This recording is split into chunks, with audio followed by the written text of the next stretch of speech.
for Eyewitness News, call 12 for action. For thousands of Apple users who are legally blind, call 12 for action is making a difference. A local man says when he downloaded the latest upgrade, he was no longer able to use devices he liked to use.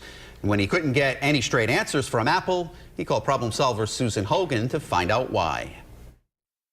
Think about how much you use your iPad or smartphone. Now, imagine not being able to use half of the features. But after calling 12 for action, this North Scituate man may finally be able to see for himself just how his call made a difference. As a service animal? Oh, okay. Jim Spicola doesn't let his handicap get in his way. Blind in one eye and very little vision in the other, he gets around pretty well. And if it weren't for his iPad, his life would be remarkably different. Their accessibility has just been above par where everyone else is at. Jim's talking about Apple's accessibility features for users who are blind or deaf. But just recently, Apple came out with a brand new update, iOS 7. And Jim said suddenly all of those accessibility features were either gone or not working. The date and the heading is... For example, Jim says if he's on the Safari app and he uses an option called VoiceOver for those who are blind,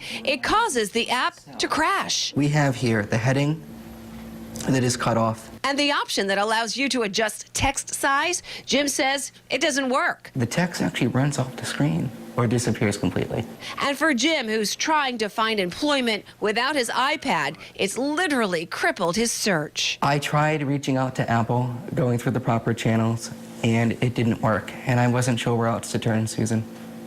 And I thought you might be able to help. Apple admits that some of the problems Jim's been having, they weren't aware of. Through us, though, Apple is working with him to try to solve the issues. Jim says he's cautiously optimistic they will. It's frustrating because I don't have any other device right now or a means in which to search for new employment.